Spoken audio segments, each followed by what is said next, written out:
Semen handling is extremely important. So that quality of the semen is determined by the bull and the organization that processes it. And there can be some variation in semen. If you're buying that semen from a distributor that purchased that semen from a bull stud that didn't have a very good quality control, you can have some fertility problems and your AI conception rate may be poor.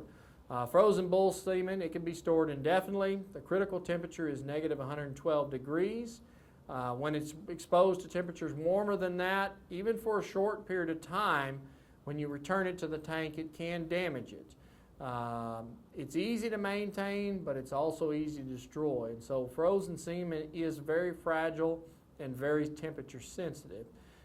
It's stored in liquid nitrogen tanks.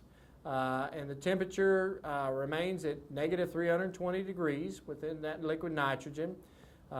It can hold, these tanks can hold them anywhere from 6 to 9 months depending on the tank size as well as the activity of the tank. So if that tank is just sitting inside your house at normal temperature, then and you're not going in and out of it during maybe your AI season, the liquid nitrogen is going to last a lot longer. Keep that tank in a cool location away from the sunlight and make sure the lid is on, because when that lid is off, you are going to see a lot faster evaporation of that liquid nitrogen. When you retrieve it in the semen tank, you got to remember that the temperatures are very as you approach the neck of that tank, those temperatures rise quickly.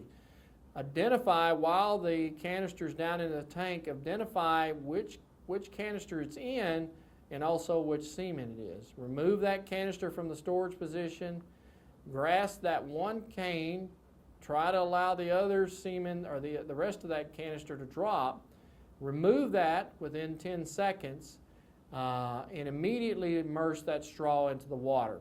You never want to return that semen to the tank even after it's been exposed out into the air temperature, because you're going to cause damage to it.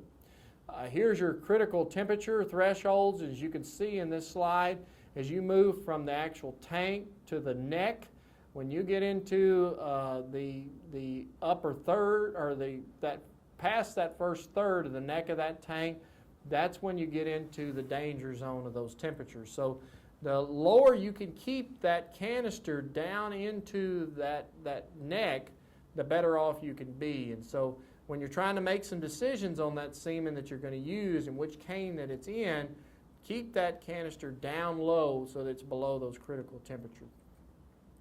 Thawing procedures, we recommend to thaw in a warm water bath for 10 to 60 seconds. I go with the 60-second rule there. Water should be around 90 to 95 degrees. 98 would be the upper end of it, and we recommend at least 40 seconds. Again, I kind of use a general rule of about 60 seconds. Keep your equipment clean, dry, and warm. Check that accuracy of your thaw unit. Never thaw more than one unit at a time unless you are processing a lot of cows and you've got maybe several technicians going. Gently shake that straw as it's taken from the tank to remove any kind of excess nitrogen. While that semen is thawing, begin to warm your AI gun or the insemination rod by warming it in a paper towel. You can also put it inside your coveralls there. Dry that semen thoroughly when you pull the straw out. Dry that straw thoroughly with a paper towel, because water is spermicidal.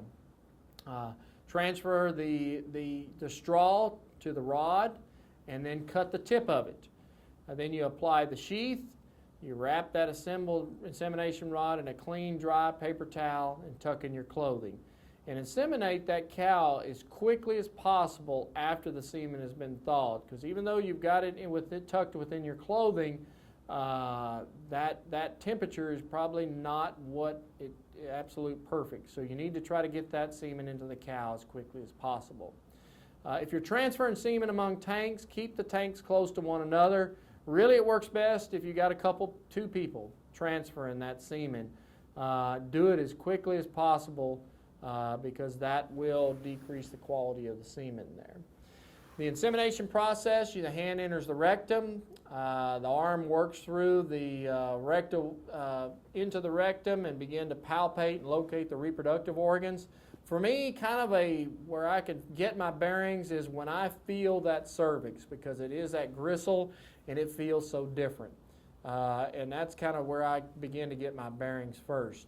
The rectum's about 10 to 12 inches long. It's very stretchable. And some of these older cows, bigger cows, you can go definitely arm length before you can really grab the reproductive tract there. Locate that cervix and guide the rod towards it and then into the cervix. And so as you can see here, the rectum is where your arm would go into. If I'm right-handed, so I use my right hand to guide the AI catheter, and my left hand and arm will be used for palpation. You can see you go into the vagina. The semen is deposited right in the uterine body, so just past where the cervix enters into the uterus there. You don't want to go too far into that uterus, because if you go into one of the horns, if that's the horn that it ovulated on, that's okay. But if the ovulation occurred in the other horn, your chances of settling that cow could go down considerably. One thing to always remember when you're in that cervix, it's really hard to touch the tip and feel that AI gun or the AI catheter. Once you go into that body of the uterus, you can feel the tip of that again, because it's a real soft tissue that AI gun will actually poke into it, and you can feel it very easily. Again, semen placement is critical. There's very few sperm cells used in comparison to what a complete ejaculate would be. So if you deposit that sperm just into the vagina, odds of getting that cow settled are probably very slim. But if you placed it into the body of the uterus, your odds go up considerably, and you can achieve that anywhere from 60 to 75, 80% conception rate there. So semen should be placed, again, in front end of the cervix.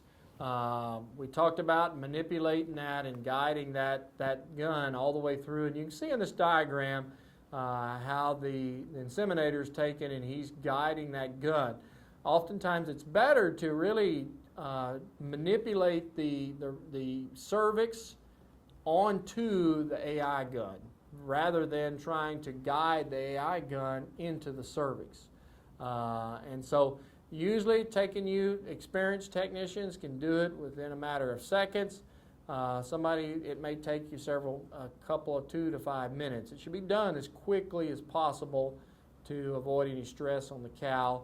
But also you want to get that semen into that uterus as quickly as possible. Always wash your hands. Be delicate in the uterine.